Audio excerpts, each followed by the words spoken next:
Hey gang, I'm in the Soul EV, the electric version of the Soul, and I'm here in California where Kia flew me down to test drive this brand new electric vehicle. Is it better than the e-Golf? Is it as good as the BMW i3? Well, we're going to find out coming up next on the Fast Lane Car.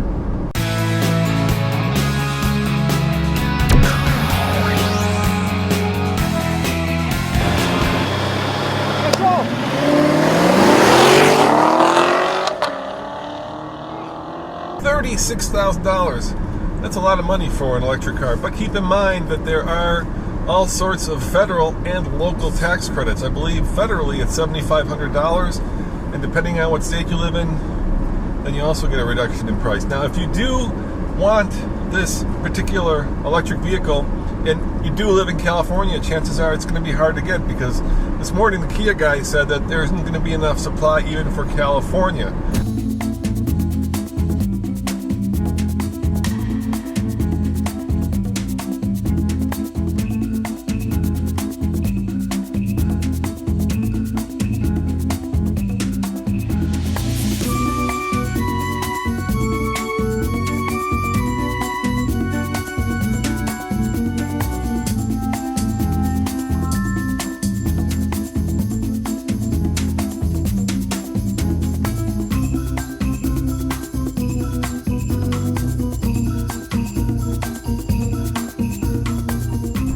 Alright guys, first time behind the wheel of the Soul EV.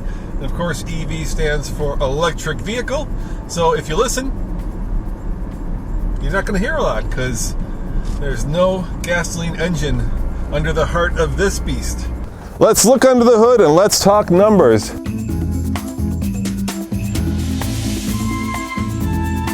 "24 hours. That's how long it takes to recharge this car when the battery is dead, when you plug it into the wall. 4 hours. That's how long it takes if you plug it into your dryer power outlet. And of course, 30 minutes. If you're lucky enough to have a DC level 3 charger, 30 minutes to get to 80% charge. Except those DC chargers are really hard to find in America.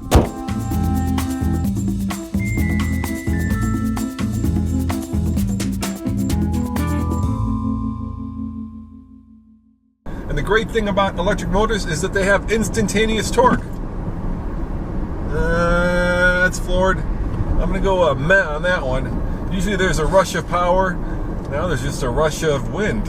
Anyway, that's neither here nor there, because most people use these cars for commuting. And this is a good car to commute, because I think the Tesla is probably the only other electric car that has a higher range. Kia says 93 miles on a full charge, which is almost to that magical 100 number.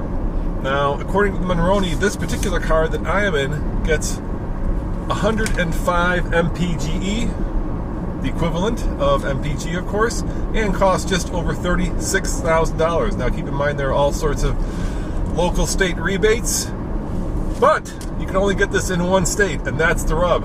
Initially, it'll only be available here in California, so if you live in Michigan, you're out of luck.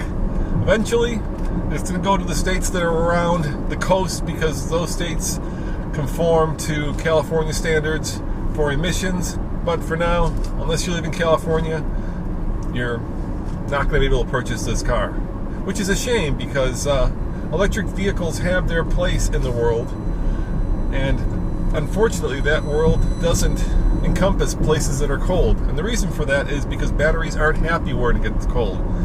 For instance, in this car, the batteries aren't heated or cooled.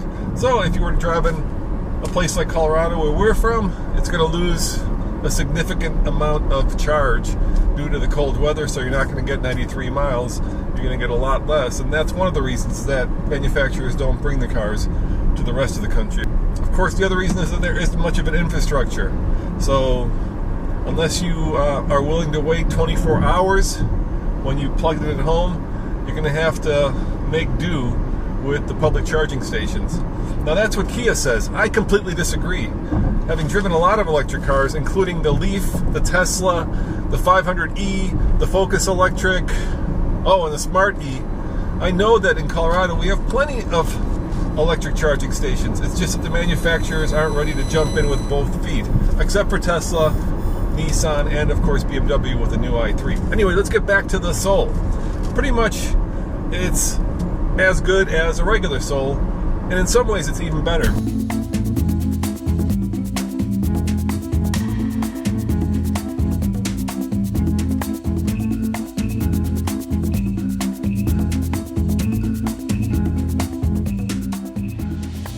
It's got a lower center of gravity because the batteries are down low.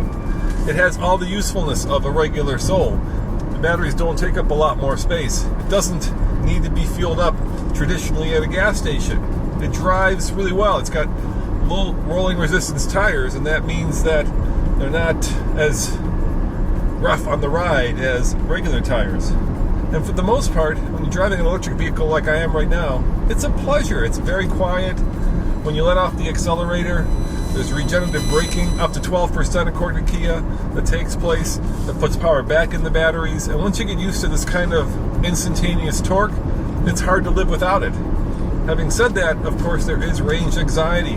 So, if you're going to drive it more than, according to Kia, 93 miles and you run out of juice, you ain't going to find a local gas station to fill it up in. You're going to have to go find an electric charging station. And then you're going to have to wait, depending on what level it is, for this thing to completely recharge. If you plug it in at home, that's 24 hours, which is frankly quite a bit.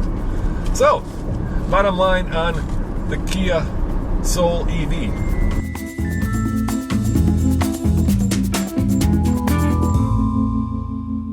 And the fact is that there are really only a handful of cars you can buy in all 50 states, and that includes the Nissan Leaf and, of course, the Tesla. And I have to think that until manufacturers get serious about selling cars, not just in California, but in all 50 states, electric cars, then these are just going to be cars for early adapters and people who want the unique ability to not use any fossil fuels, at least when driving the car. But until we can get these cars in Colorado, where it gets cold and batteries don't work so well, and until you can buy them in the rest of America, this is going to be a sideline that will need a little bit of government help in terms of rebates and refunds to actually be the car of the future.